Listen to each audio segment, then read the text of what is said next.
beautiful meditation that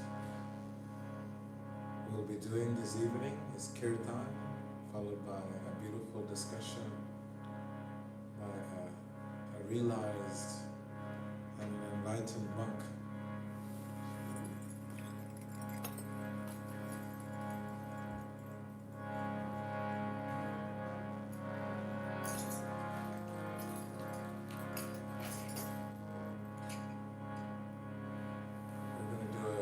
Invocation of gratitude, and then we'll take you through where we get together and chant this beautiful mantras. Who's been to a kirtan before? Raise your hand if you have been to a kirtan before. Raise your hand if you have never been to a kirtan before. Thank you for joining us, having the courage to join us for a kirtan. Kirtan is a sound meditation, sonic meditation that connects an individual heart to the Supreme Heart. And that process of communication in Sanskrit is called kirtan, or intracardiac communication between an individual heart and the universal heart. We always start with the invocation of gratitude, and then you all get to sing with me. It's call and response. Nama Om Vishnu Padaya Krishna Prishtaya Bhutale Shrimate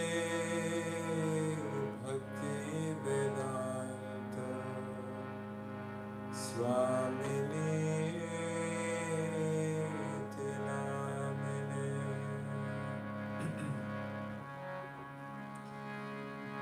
Namaste Saraswati Deve Gauravani Pracharine Nirvishesha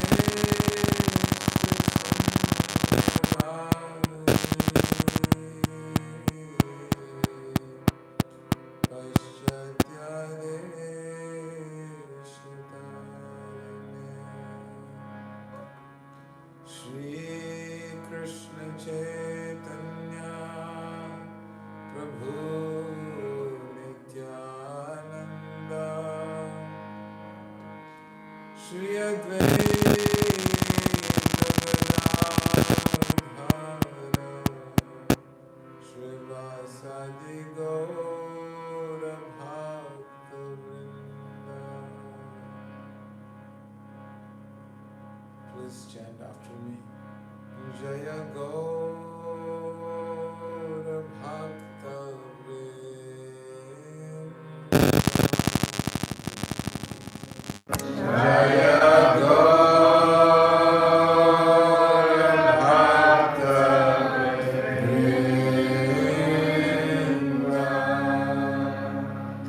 This mantra is inviting and embracing all our brothers and sisters all over the entire planet, so no one feels excluded from being the recipient of your love and affection, and sending them this divine loving energy.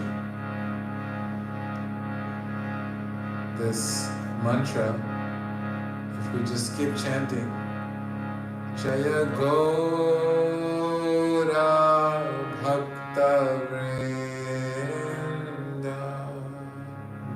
Jaya Gaura Bhakta Vrinda.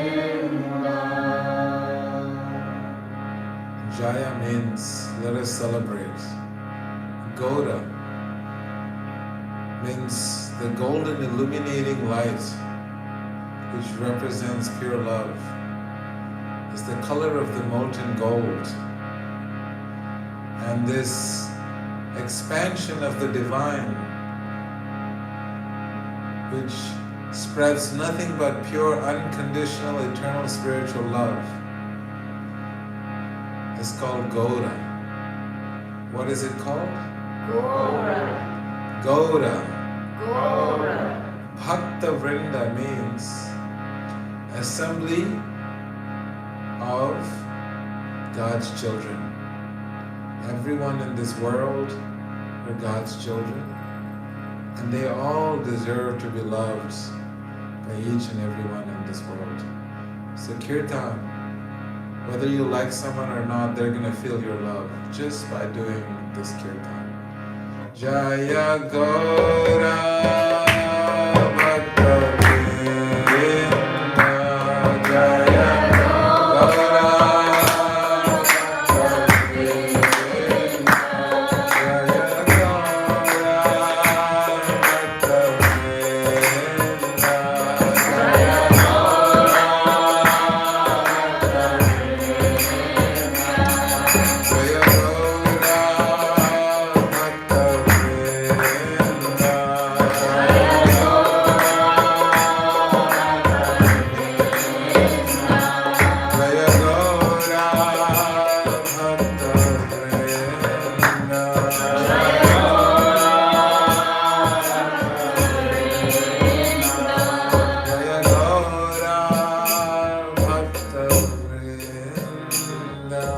Jaya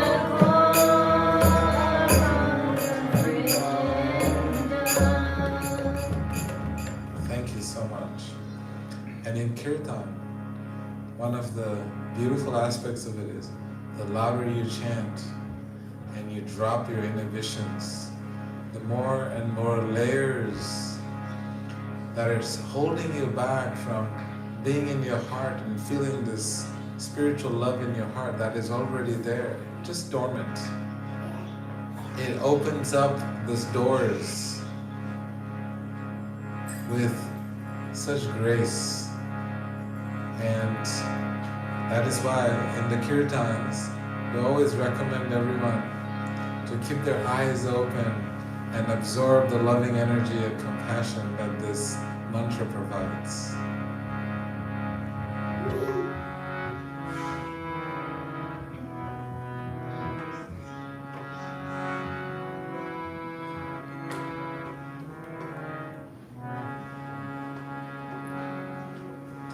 Hare Krishna, Hare Krishna,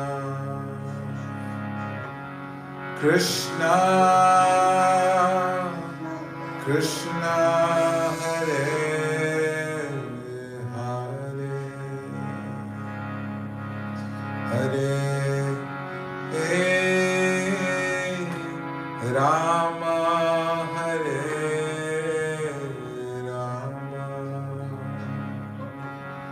Rama, Rama, Hare Hare. Everyone together. Hare Krishna, Hare Krishna, Krishna Krishna, Hare Hare. Open your hearts a little bit more. Hare Rama, Hare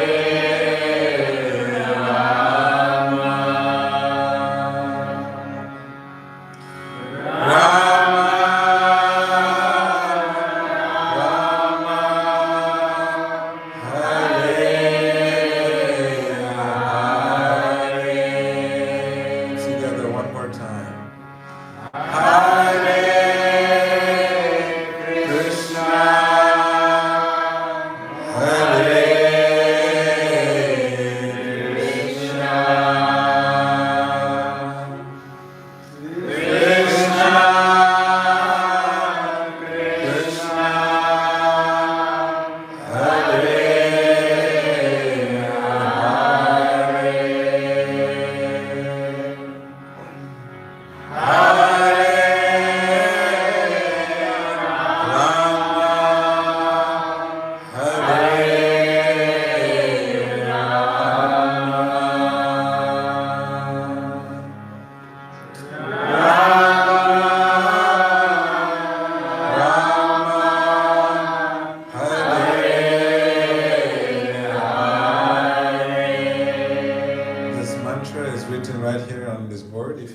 see it? Can you all see it? Those of you who are in the back may not be able to see it. Are you able to see it? Okay. Maybe you can hold it up or put it up somewhere so everyone can see it. Please. Hare Krishna, Hare Krishna, Krishna Krishna, Hare Hare, Hare Rama, Hare Rama, Rama Rama, Hare Hare. Your turn, everybody. Hare Krishna, Hare Krishna, Krishna Krishna, Hare Hare, Hare Rama, Hare Rama, Rama Hare. Let's try again. Hare Krishna, Hare Krishna, Krishna Krishna, Hare Hare, Hare Rama, Hare Rama,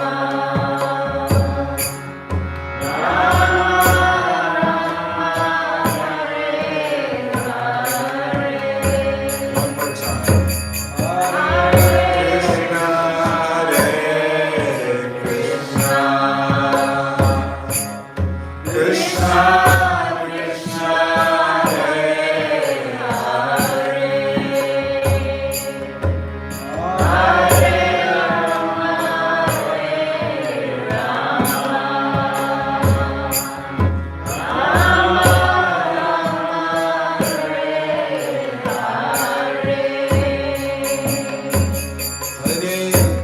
Krishna, Hare Krishna,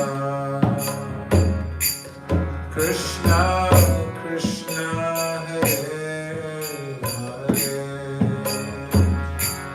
Hare, Hare Rama, Hare Rama, Rama Rama, Hare Hare. Everyone together. Hare Krishna, Hare Krishna, Krishna Krishna, Hare Hare, Hare Rama, Hare Rama,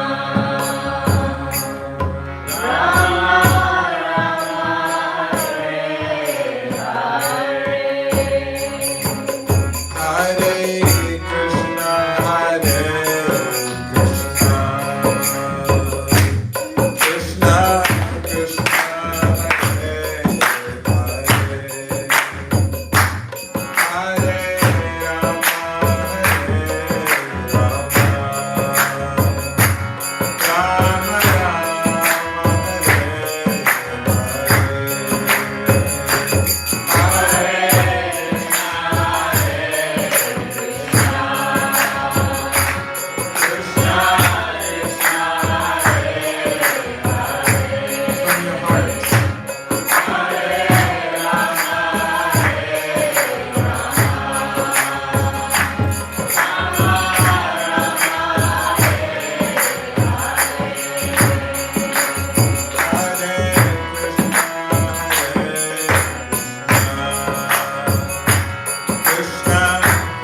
Can everyone raise both your hands as high as you can? This is a special meditation. You have to take a deep breath, and we're going to chant this mantra. This is a special mantra. It's called Gauranga. Are you all ready? With one deep breath, look up into the skies and call for together. Gauranga!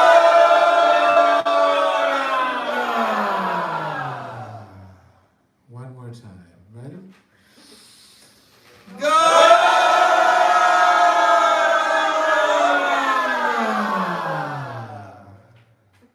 One last one. It feels great. Together.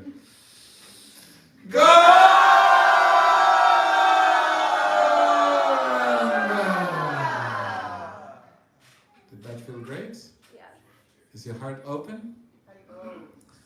And your mind and intelligence, they're all open now. That's why, because everything was opening up, our great teacher, enlightened, traveling monk is with us. So I was going to have Mangalarti introduced, but I guess I'm going to do it. Yes. Oh, Balaram. We'll have Balaram introduce. Just want to introduce Balaram. Is this yoga practitioner for the last 4 years. He found service, and then through that he practiced bhakti yoga, and he's been practicing for 4 years after he graduated from Georgia Tech University. He had all his careers lined up, and he found a treasure, and the treasure is this practice of bhakti. And this word bhakti is very difficult to translate. So I'll just give you it's a practice of transcendental, pure, unconditional, eternal spiritual love. Who wants bhakti in their lives? Raise your hand if you want some of that. Who wants bhakti? Let me hear it. So I'll have Balaram, who's been practicing bhakti for the last 4 years, introduce our enlightened, internationally renowned traveling monk. Inspiration to thousands and thousands of students all over the world. You have to stand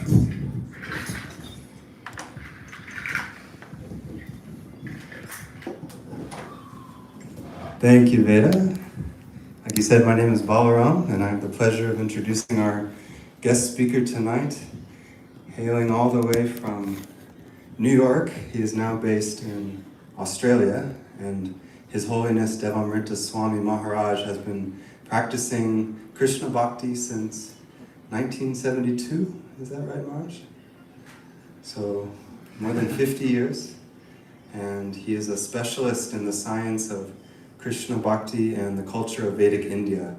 And he is a renowned traveling speaker and author and traveling teacher. And we are very lucky to have him with us tonight.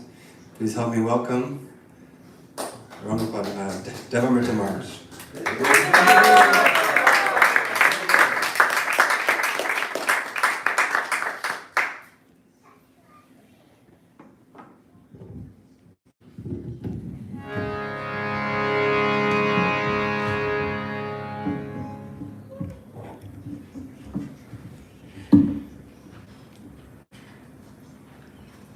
If we can just, yes, thank you, so I can see everyone clearly.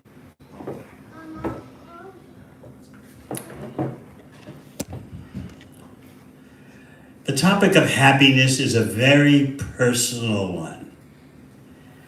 You would think that each individual has a different conception and experience of happiness. But the kind of happiness that we're going to talk about tonight is beyond the body and mind. Creatures have different bodies and they have different minds, and therefore there are different conceptions and styles and fashions of happiness. What made you happy when you were a 5-year-old no longer makes you happy. Maybe you were a little boy playing with toy trucks like I was, or maybe a little girl playing with dolls or trucks, who knows. But you don't do that now, do you? It's the same you, the same core identity, but your body and mind have changed. Therefore, what made you happy when you were a 5-year-old no longer makes you happy. And when you're a 5-year-old, you wonder, what's with the adults? They just don't do happy things. I remember as an 8-year-old seeing one couple sitting on a couch, very close together and holding hands. This was back in the 50s, you know. So I remember as an 8-year-old going up to them and asking, why are you sitting so closely together? There's plenty of room on the couch. They kind of looked at me and smiled and said, you'll find out. So I thought, how could this be happiness? They're just scrunched up together on a couch. There's plenty of room on the couch. You know? I couldn't understand. They don't like to play with toys. They don't like to watch cartoons on television. What's with these guys? So my point is that your conception of happiness changes when the body and mind change. And this is Krishna's first lesson in the prime bhakti yoga text Bhagavad Gita. That your body and mind are always changing, but what is it about you that doesn't change when the body and mind are always changing? If we're going to have genuine happiness, we have to know who we really are. And then we can try to be happy based on self-knowledge, self-realization.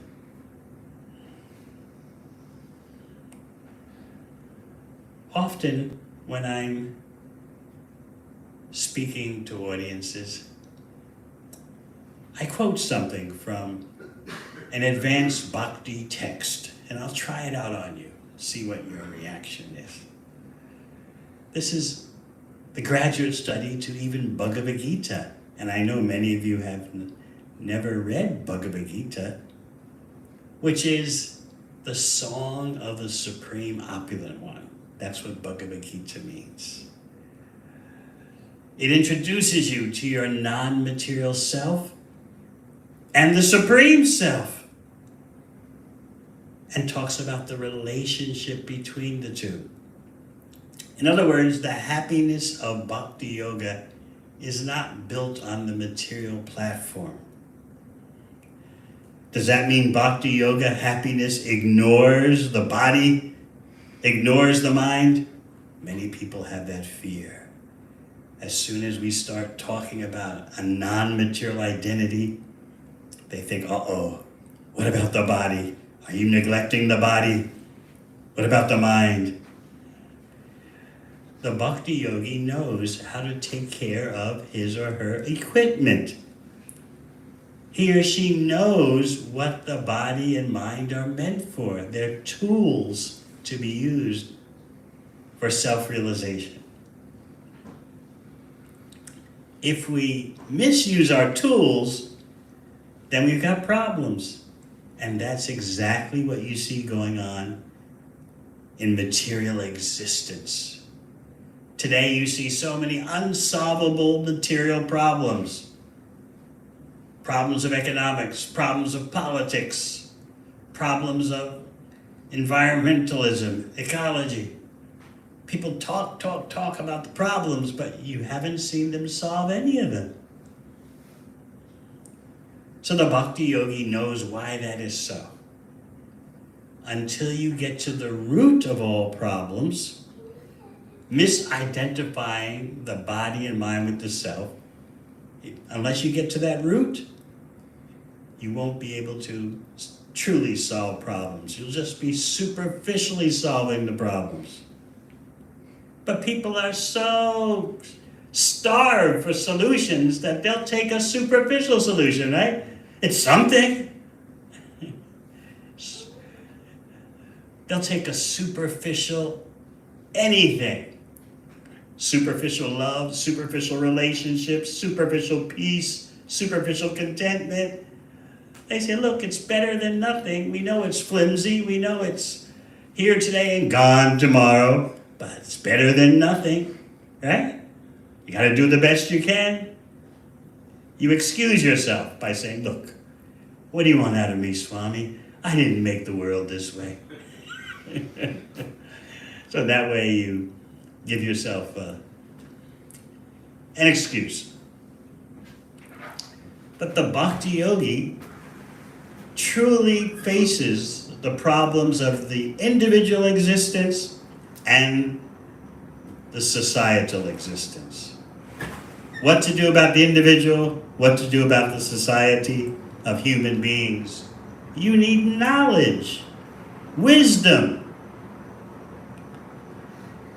So what the bhakti yoga culture is all about, as presented by Krishna in Bhagavad Gita. What it's about is how to establish a genuine wisdom culture with genuine sages. So I'd like you all to view yourself as a potential sage. That means someone who knows what I am, knows what is the real goal in life beyond the body and mind, understands what is the self and what is the supreme self and the relationship between the two. So we were talking about what's in the graduate study to Bhagavad Gita. That'd be interesting why we're jumping ahead when most of us haven't read Bhagavad Gita. But I'd like to give you a sample of the depth and scope of Bhakti Yoga. In this advanced text, Srimad Bhagavatam, which takes all the themes of Bhagavad Gita and expands upon them in an encyclopedic fashion. There it said there's only two types of persons who can be happy in this world. Now you should be interested. What category are you going to fit in?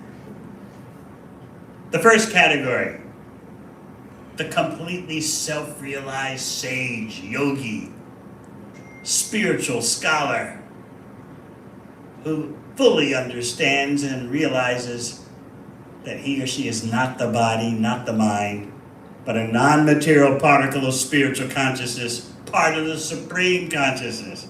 Not the supreme consciousness, but part of the supreme consciousness, like a speck of gold is part of a gold mine. Qualitatively, the speck and the gold mine are the same, but quantitatively, there's massive difference. So if you want to call yourself the Supreme, you can present yourself as a sample of the Supreme. Knowing that, you'll start to understand why you have desires and why your desires are being frustrated. So, all right, only two types of persons can be happy in this world. The first is the completely enlightened being, who's beyond all material hankering, all material lamentation, sees all living entities as equal, even though the bodies differ.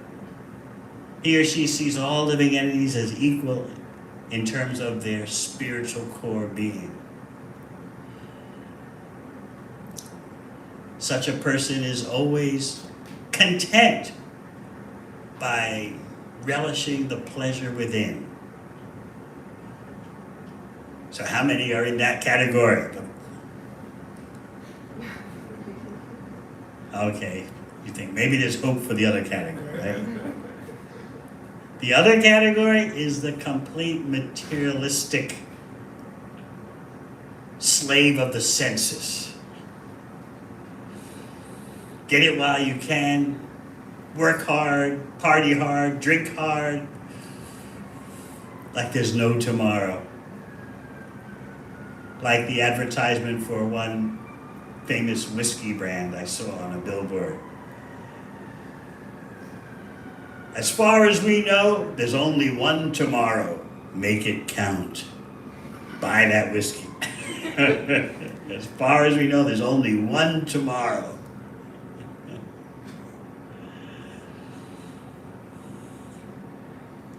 So that's the complete materialistic slave. Slave of one's own mind and senses. In a consumer society, those kind of persons are considered the most valuable beings, especially if they become impulse shoppers.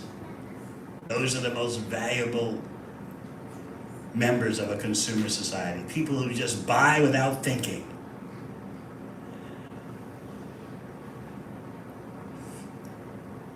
So how many are in that second category? Hey everybody, let's have some fun. You only live but once, and when you're dead, you're done. Let the good times roll. How many in that category? Okay, so then where are we? You're not in the completely enlightened category, and you're not in the complete materialistic fool category. You're in between. So, Srimad Bhagavatam, this advanced bhakti yoga text, tells us everyone in between has to be in a bit of anxiety. Why? Because you're not smart enough to be enlightened, and you're not dumb enough to be a materialistic fool. You're caught in the middle ground.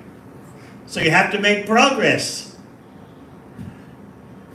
So what is this anxiety in the middle ground?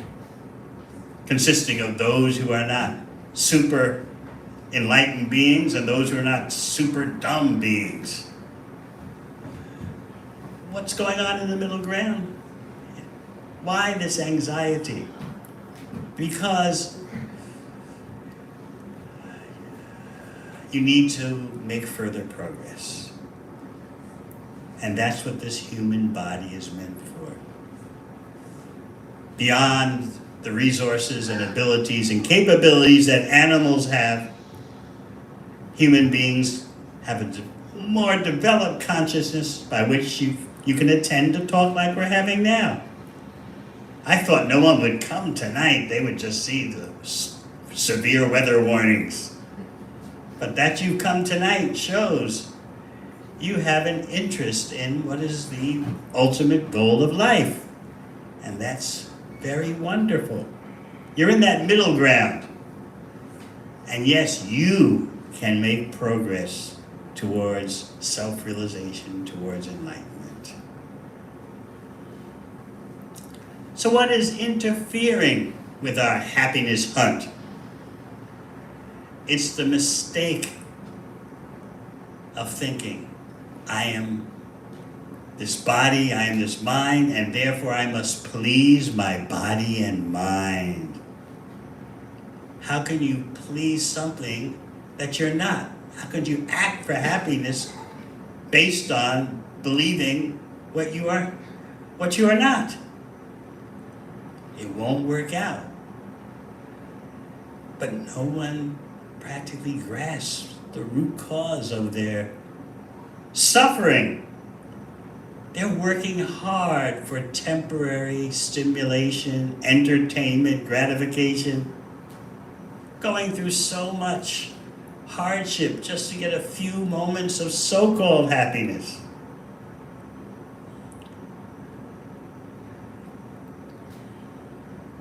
I used to be like that in my New York enjoyer days. But I was always wondering, is there something better? There must be something better. I just don't know what it is. So meanwhile, since I don't know what's better, you might as well let the good times roll. Until you find out that there's something better. Little did I know that by being the slave of my mind and senses, I was distorting my spiritual potential. I thought, well, I'm just doing the usual enjoying scene until I find the spiritual. I never realized that by indulging in the illusion of material gratification, I was distorting my ability to access my spiritual potential. I was, in other words, turning myself into damaged goods. So I thought I was being impartial. Well, if there is such a thing as the spiritual reality, the non-material identity, I'm all for that, but it hasn't hit me yet, so gotta do something. So you can't blame me for entertaining myself. Show me a better game in town and I might do that, but so far I haven't seen a better game in town. That seems fair, doesn't it, to you? That seems practical. Actually, Krishna says something like that in Bhagavad Gita.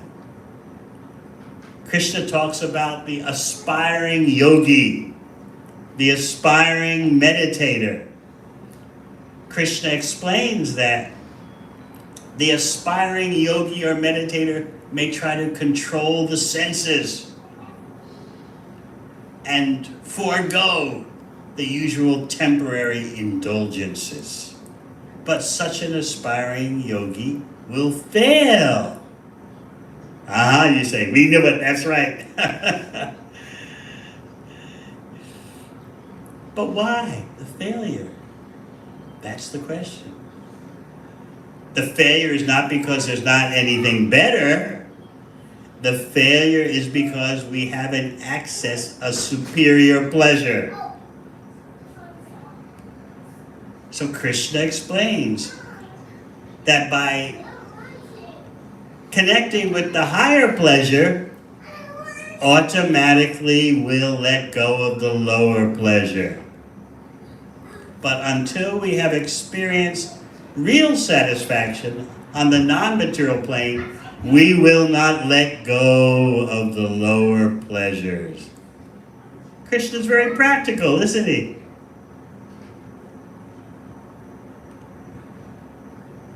So you might say, well, we'll just indulge in the lower things until one day the higher experience hits us.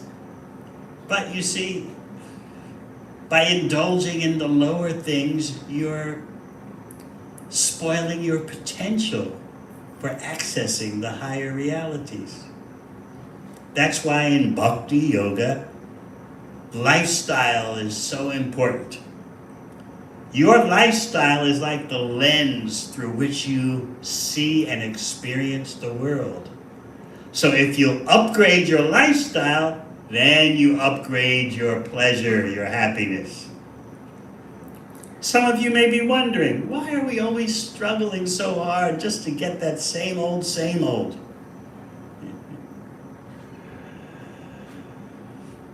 We know it's not going to be any different. We can repackage the situation, repackage the experience, but it's basically going to come out the same. We're struggling so hard for such tediousness, such repeated staleness, but we can't give it up. We just don't know anything better. So what Krishna is advocating in Bhagavad Gita is a lifestyle of the higher experience. And once you have the higher experience, you'll certainly let go of the lower experience because of self-interest. So what is a bhakti lifestyle all about? It's based on wisdom and the application of wisdom, applied spiritual technology, as I was explaining at Georgia Tech. Was it last night?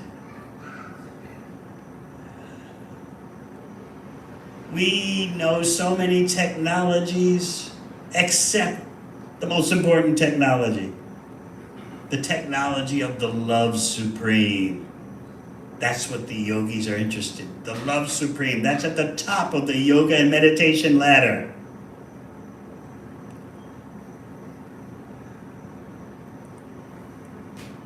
So we've talked about happiness beyond the body and mind and its changes.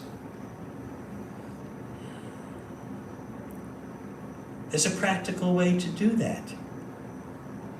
There's a practical way to get beyond the comings and goings of happiness and distress. Just like at 15 minutes to 7 tonight, severe rain, sudden downpour. This happens to you in your life. Sometimes a cloudburst of happiness hits you out of nowhere. And sometimes a thunderstorm of distress hits you out of nowhere. So you're reeling from happiness times to distress times, and you just don't know what's coming, when, and how. But everyone's telling you, just keep it up, keep trying. You'll be all right. And even if you're not all right, so what? There's nothing else to do. So you build up so many expectations about yourself and what you want from others. Partnering is so popular today, but it's filled with so many barriers and pitfalls, detours and wreckages. But no one stops partnering because no one wants to be alone. But an honest individual says, I don't know who I am. What value could I have for someone else? We'd just be two embodied mysteries, pretending. I was explaining, I think it was at Georgia Tech, one saying by a famous Western philosopher, Albert Camus. He said, don't try to lead me. Don't try to follow me. Just walk together with me through the chaos. What do you think? Sounds inspiring? The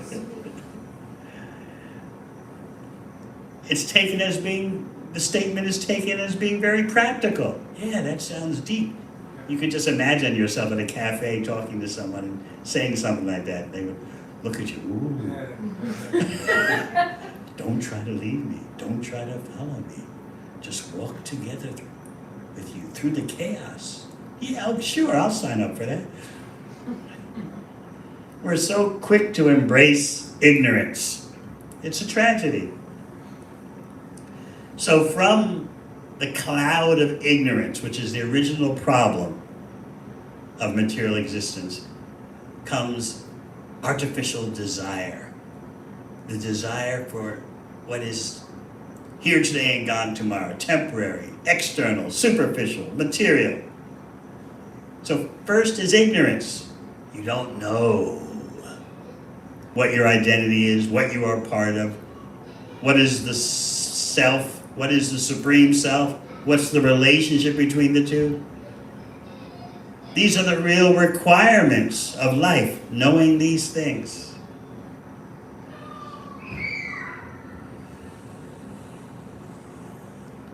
But this ignorance is all enveloping like fog. We don't care about ourselves. That's the great tragedy. Oh yeah, I don't know who I am, but so what? Life goes on. I've had some good times. Yeah, I remember. When was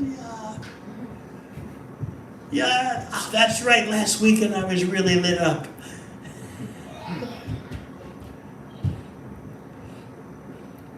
We settle for the scraps of happiness.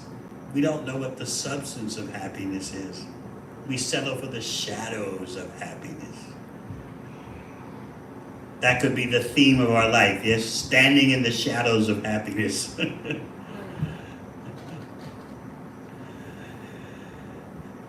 So how can bhakti yoga help you? It gives you the superior help by connecting you to the love supreme, by connecting you to Krishna. That's like you have a string of zeros, but if you just add the one before all the zeros, you've got a treasure. But simply a long row of zeros is nothing, but just add the supreme one, the ultimate source. Add Krishna. So why should we add Krishna? That is the greatest secret of the yoga texts. Krishna is infinitely attractive. We were explaining last night. Yes, last night we were at Stone Mountain. The night before we were at Georgia Tech. So last night at Stone Mountain we were explaining that some people will say God is love. What they really mean is that the supreme ultimate source is unlimitedly attractive, infinitely attractive.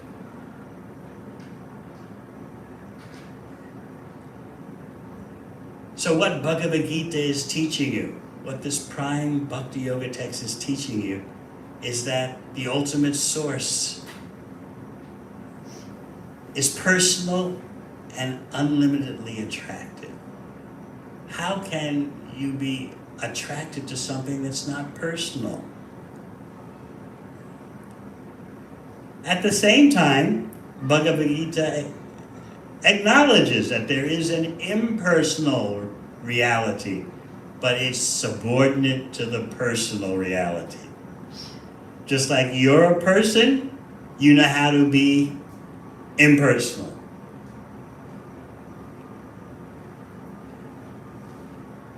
In your daily dealings, if you don't want to acknowledge someone's existence, you just give the person the cold shoulder. Or even worse, you ghost the person. That's being impersonal. But you're a person. You can do that. So similarly, Krishna has an impersonal presence. And many yogis and meditators get hung up in that impersonal manifestation of Krishna, and they can't go further. It's like you get totally absorbed in thinking of the sunshine and forget about the sun. So Krishna has an impersonal energy, but it's all based on the person. But we think, how can a person be unlimited and infinite with unlimited abilities? I don't know any person like that. But you are a tiny sample of the Supreme. You have minute abilities, capabilities, minute attractiveness. So you know about the limited, why do you deny the unlimited? That there could be an unlimited person with unlimited attractiveness. Our main gripe is, well, it's not me, therefore it can't be true.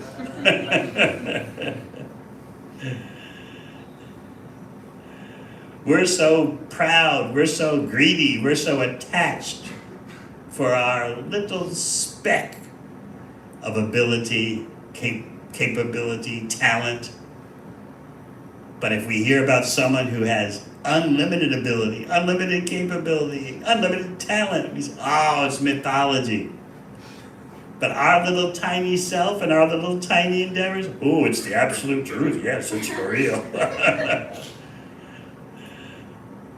So Bhakti Yoga is a wake-up call to the unlimitedly attractive ultimate reality. And by connecting to that unlimitedly attractive ultimate reality, by connecting to Krishna, then you can understand what is real happiness.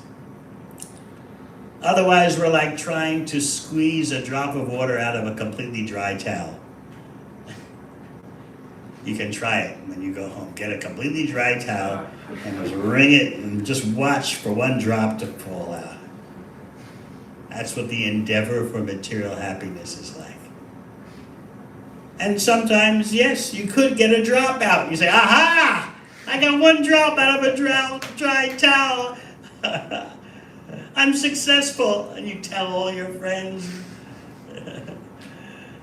It's possible to get one drop of water out of a dry towel. Just see. My advice to you is keep on pushing, keep on trying. What's the great success about getting one drop of water out of a dry towel? But this is how proud we are, how desperate we are, and how ignorant we are. We need knowledge. And that is one of the main gifts of Bhakti Yoga. Wisdom. You actually get knowledge about who you are what you should be doing, what is your ultimate source, what is your purpose in life.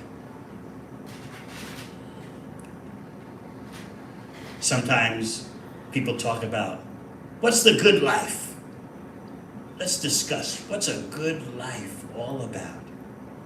But before you get to that question, you should discuss, what is life good for? You ever think about that? What's my life good for? Why am I breathing? Why am I bleeding? Why am I breeding? What's the point? If before birth there was nothingness and after death there's nothingness, what's the point to your little speck of existence between birth and death? According to the materialistic theory, before birth there was just an expanse of nothingness for you. You didn't exist. And after death there'll be just an expanse of nothingness because you won't exist. So why be so concerned about finding a purpose to life when you're just a temporary speck in the unlimited dark and cold cosmos, which has no overall meaning, no overall purpose? What do you think? Can you live like that? No, you want love. That's the ultimate happiness. You set up in families because you want to experience the exchange of love, no matter how temporary or slight it is, that's all right. But what is the ultimate source of love? That's what the bhakti yogi is concerned with. How to tap into that ultimate source of love. That you have some attraction for just a little speck of temporary love shows you really want the ultimate source of love. Just like when you have counterfeit money, it lets you know you should get some real money. So the attractiveness that we experience, the attractions that we experience in our temporary physical and mental existence, let us know there's actually real attractiveness, but we're not connecting to it. So if you're smart, you'll use this temporary existence for how to achieve what is unlimited. You won't get distracted by what? By what I call the mass weapons of distraction. You won't be distracted. You won't waste your valuable human life with its advanced consciousness. So yes, you could be a person of wisdom. Just think, you could be a person who is the master of your mind and senses.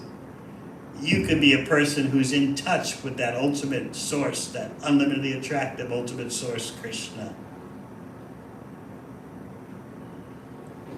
You could be a genuine yogi and meditator, rather than just a clog in the consumer society, the industrial, military, technological consumer society. There's much higher things for you to be doing. And with knowledge, you can do it.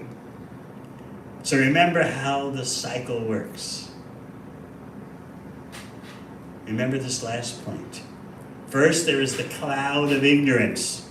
And from that cloud of ignorance emerges artificial desire. I've got to have this, I've got to have that. This will make me happy. That'll make me happy. Others are happy by doing this. This is the artificial desire that springs from the cloud of ignorance. And then, from artificial desire, you seg into karmic activity. Karmic activity means material activities, and that means action and reaction. You can't get out of this cycle on your own. You need superior knowledge and superior help. So the beginning of that help is to take up the daily mantra meditation practice. The Hare Krishna mantra is a call for ultimate connection. It's acknowledging for countless births, for countless lifetimes, I've been serving my body and mind, and they give me scant satisfaction. Just a speck here and there, enough to drive me onward in futility.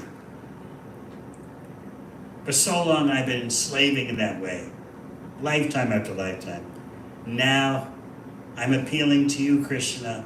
Please engage me in your spiritual service instead of the material illusory service I've been clinging to for so many lifetimes. So that's the start of your mantra meditation. And that will lead to lifestyle transformation. So we invite you all, participate in this wisdom culture. The wisdom will lead to higher experience, to lifestyle transformation. You'll be able to help yourself in the best way and help others. You'll be the change that you want to see in others. You'll be the change that you want to see in the world. So I thank you all for your kind attention. Might there be any questions?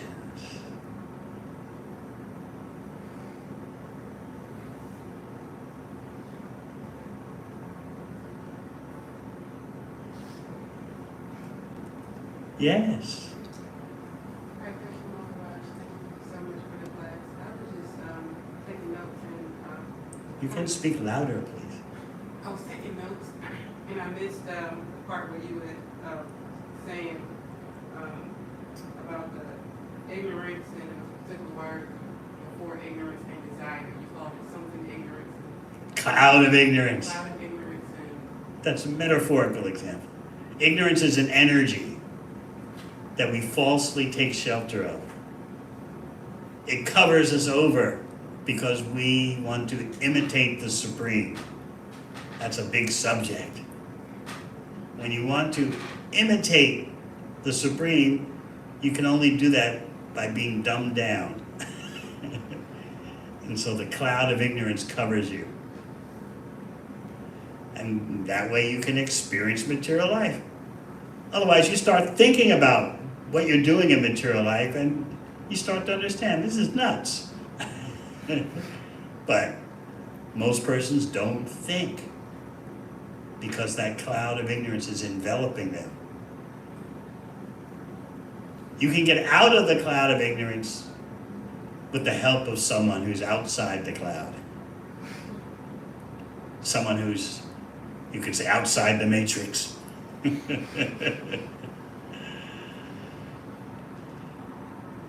So yes, the problem is lack of knowledge, but that's not just that doesn't occur by chance. We have a false mission in life, and therefore ignorance covers us so that we can carry out our false mission. To be the controller and enjoyer. That's a whole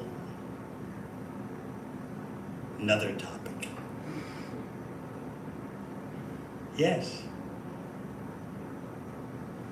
Yes, and then I'll have some. Yes. Could you explain what analog devotional service is? That's a different subject. But let's see what your question is.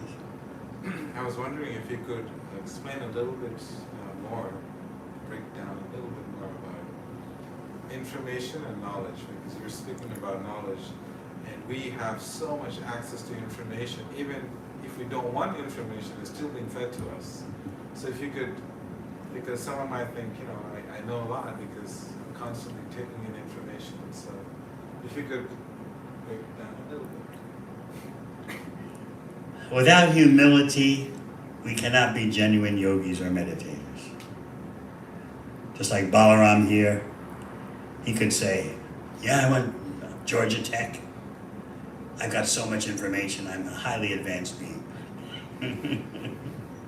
But no, he has humility. He knows that there's information and then there is genuine, essential knowledge. That's why in Bhagavad Gita, Krishna talks about the king of knowledge. Technological knowledge is one thing. Any kind of material knowledge, okay, but that is nowhere near as important as transcendental knowledge. Transcendental knowledge means knowledge of what's beyond the material.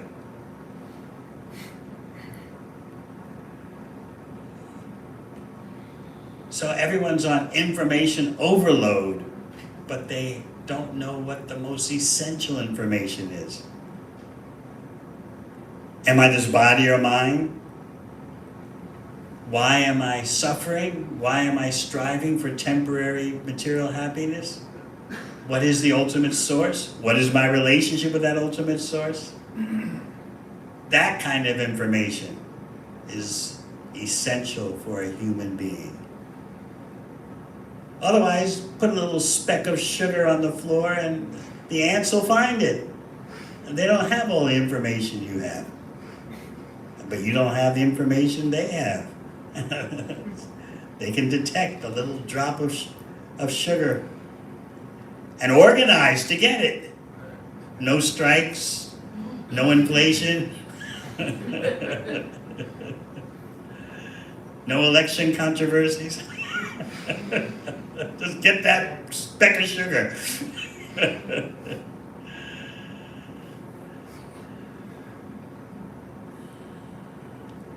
Bhakti Yoga begins by giving you knowledge of what is material, what is non-material, and what's the source of both, and what's your duty to that source. Then you can talk about happiness and pleasure.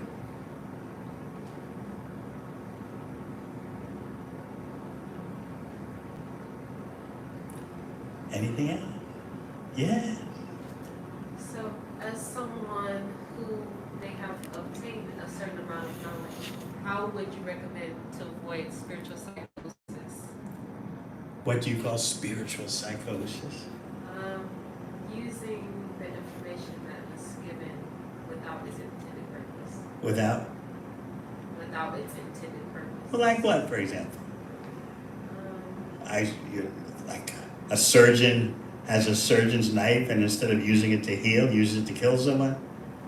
So how could you use spiritual knowledge in the wrong way? What are you thinking? To manipulate others. Like what? Give me an example. You must be thinking of something in your experience, right? To mislead others in order to gain a position. To mislead others in order to gain a position of power. Well, if the persons who are leading and are being led have knowledge, they'll know what is what. But if people are just being sentimental and they don't have real knowledge, yes, they can be easily manipulated. Just like in a so-called democracy. Democracy depends on the quality of the people. You say the people have all the power, but if the people can't control their mind and senses, they easily get manipulated. All your problems are because of that other group. Vote for me, and I'll take care of that other group. Because people think there's a body, and they identify with their lower self, they get manipulated.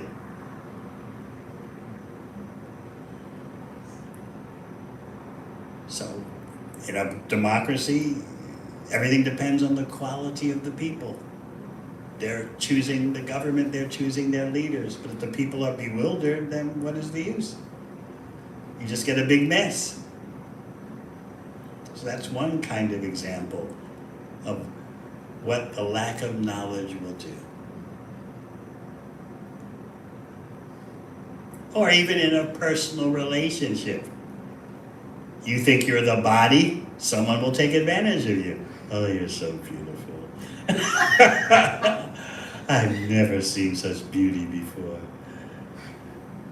Look at those shoulders. Oh. And your head will spin. Ooh. And someone noticed my shoulders. At last. If you think you're the body, someone can manipulate you like that. And you'll manipulate yourself. I'm this body, and my body must have gratification. So on and on, the pages of history go. So if you don't want to be manipulated, you need knowledge and realization that you're different from your body and mind. Otherwise, yes, persons will take advantage of you.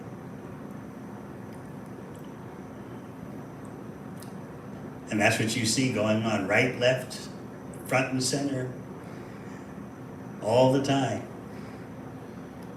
One great Bhakti Yoga preceptor said that there's only two types of persons in this world. There are only really two social classes, the cheaters and the cheated. 1 minute you're being cheated, the next minute you're cheating someone else. That's all that's really going on. Even in the name of love, what to speak of in the name of politics, economics. Because of ignorance, because of misidentifying as the body and mind, you must perform exploitative activities because you'll never be satisfied thinking you're the body and mind. So you have to take it out on others and utilize others.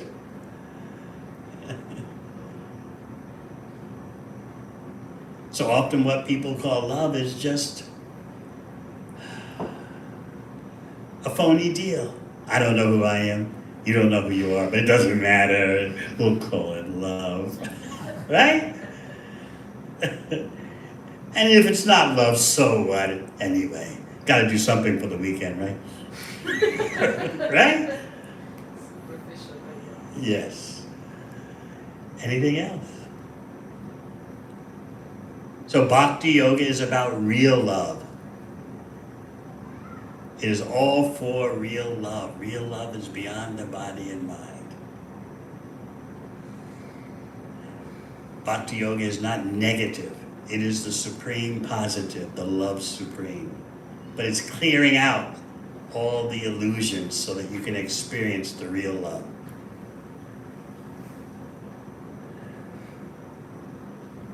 So once you understand your ultimate connection to Krishna, you'll be the most effective lover.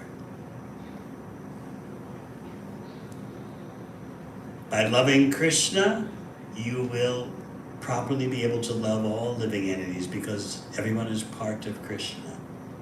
Water the tree at the root and all the branches blossom. Ready for that?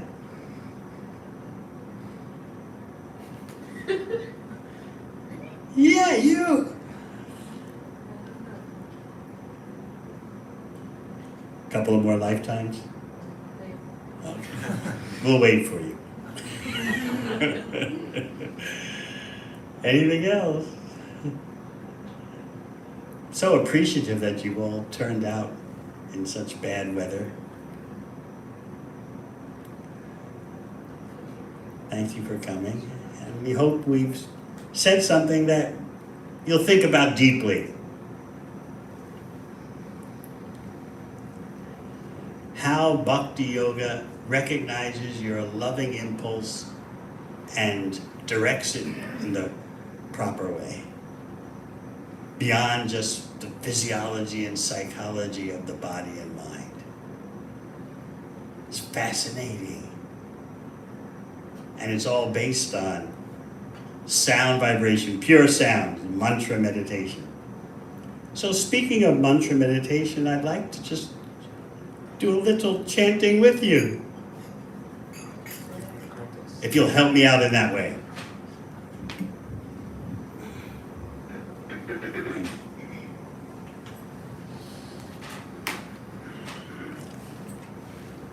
This sound vibration is such an essential part of Bhakti Yoga. It's not ordinary sound, especially if the participants are yearning for a higher connection. So give yourself a chance to experience non-material sound and its effect on your core being. And gradually, the road to the love supreme, the road to Krishna, will become more clear for you. And even if it doesn't happen until your next lifetime, that's all right. Hare Krishna, Hare Krishna, Krishna Krishna, Hare Hare, Hare Rama, Hare Rama, Rama Rama, Hare Hare.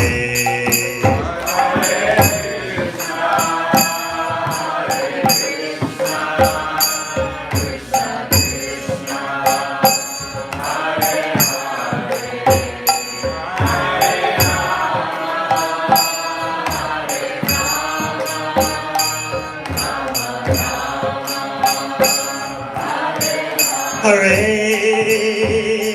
Krishna, Hare Krishna, Krishna Krishna, Hare Hare, Hare Rama, Hare Rama, Rama Rama, Hare Hare.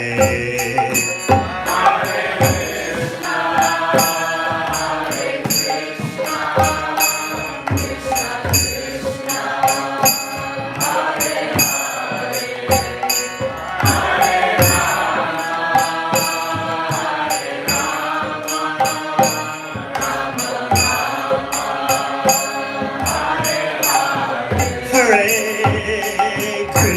Krishna, Hare Krishna, Krishna Krishna, Hare Hare, Hare Rama, Hare Rama, Rama Rama, Hare Hare.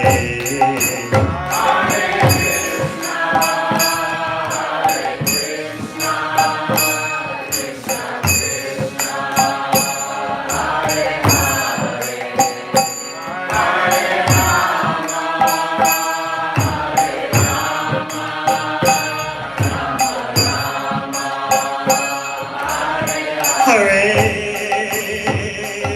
Krishna, Hare Krishna, Krishna Krishna, Hare Hare, Hare Rama, Hare Rama, Rama Rama, Hare Hare. Hare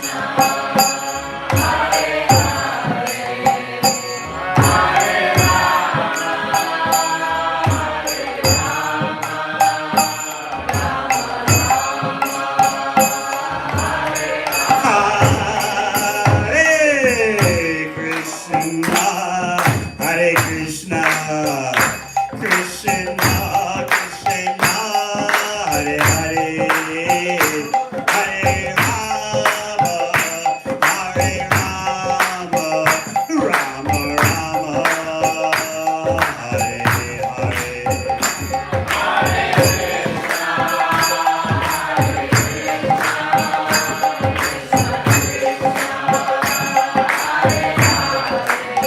Hare Hare. Hare Krishna, Hare Krishna, Krishna Krishna, Hare Hare, Hare Rama,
Thank you very much. You did very good.